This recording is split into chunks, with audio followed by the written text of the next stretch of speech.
Republican ऐक्य हे कधीच होणार नाही। कुणी कुणासोबत जायचं नाही हा इतिहास आहे।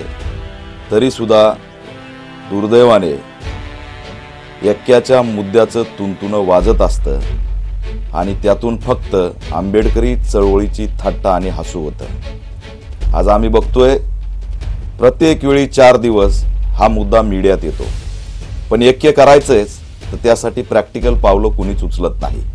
कोणत्याच पक्षाचा महासचिव एकामेकांच्या पक्षाला भेटत नाही, पत्रव्यवहार करत नाही, प्रस्ताव देत नाही, प्रॅक्टिकल चर्चा करत नाही।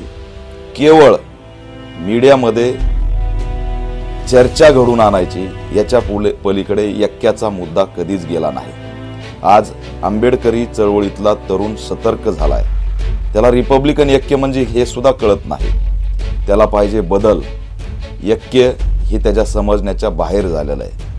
आज चळवळ आणि आंदोलन फार पुढे आलेलं आहे। आंदोलनाची लढण्याची परिभाषा बदललेली आहे आणि आधुनिक चळवळीमध्ये नव्या बदलासाठी सगळे सज्ज झालेले आहेत। आंबेडकरी समाजाने या ऐक्याचा मुद्दा कधीच आता मागे टाकलेला आहे, कारण त्यांना हे माहीत आहे की हे करणारच नाहीत आणि म्हणून त्यांनी एकजुटीने सामाजिक अस्मितेचे अस्तित्वाचे मुद्दे लढण्याचा ठाण मांडलेली आहे। परभणीचा मुद्दा असेल, भीमा कोरेगावचा दंगलीनंतरचं आंदोलन असेल, आंबेडकर भवन बचावचं आंदोलन असेल, महाराष्ट्रात जेव्हा जेव्हा अस्मितेवरती हल्ले झाले तेव्हा तेव्हा समाजाच्या ऐक्याने, समाजाच्या एकजुटीने मनुवाद्यांना उत्तर दिलेलं आहे। त्याच्यामुळे सामाजिक ऐक्य झालेलं आहे। राजकीय ऐक्य हे केवळ मीडियापुरतं मर्यादित आहे आणि दुर्दैवाने सांगावं वाटतंय की या माध्यमातून आंबेडकरी चळवळीचं हसू होतंय।